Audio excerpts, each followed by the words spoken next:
తెలంగాణ కులగణన చెబుతున్నదేమిటి?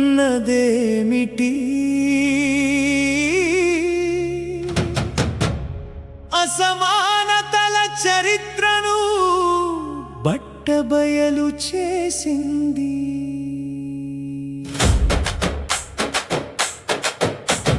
సంపద సృష్టించాం, దేశాన్ని నిర్మించాం, జనాభా మాదైతే రాజ్యాధికారం ఎవరిది? మా చేతులతో నేలను దున్నాం, మా చెమటతో పంటలు పండించాం, మా చేతులతో రోడ్లు వేశాం, మా శ్రమతో నగరాలు నిర్మించాం. సంపద సృష్టించాం, చరిత్రను నిర్మించాం, శ్రమజీవులమై దేశాన్ని నిలబెట్టాం. కానీ సంపదపై మా హక్కు దూరమైంది, అధికారంలో మా గొంతు మూగబోయింది.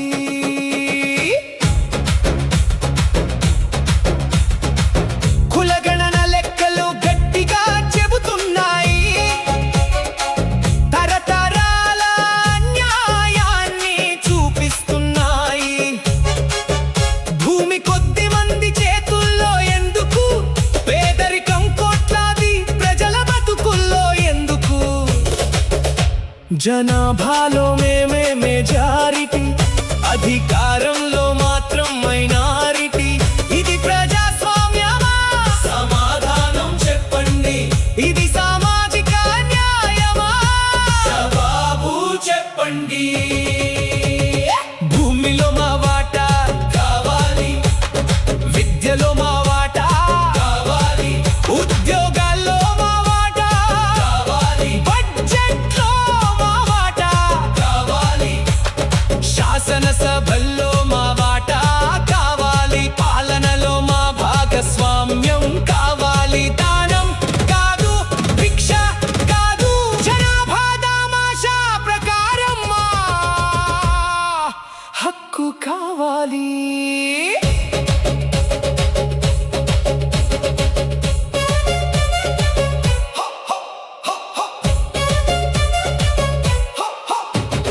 బీసీ, ఎస్సీ, ఎస్టీ, మైనారిటీ, శ్రమజీవుల ఐక్యతే నిజమైన శక్తి.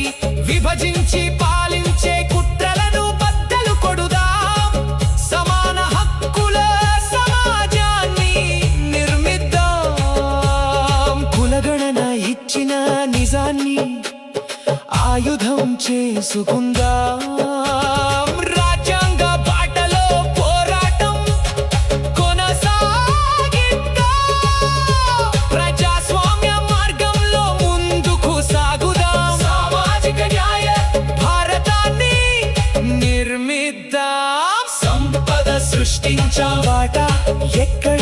జనాభా మాదైతే అధికారం ఎవరిది? తెలంగాణ కులగణన చెప్పిన నిజం వినండి, జనాభా దామాషా ప్రకారం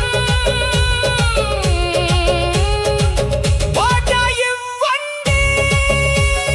బహుజన ఐక్యత జిందాబాద్, సామాజిక న్యాయం జిందాబాద్, ప్రజాస్వామ్య రాజ్యాధికారం జిందాబాద్.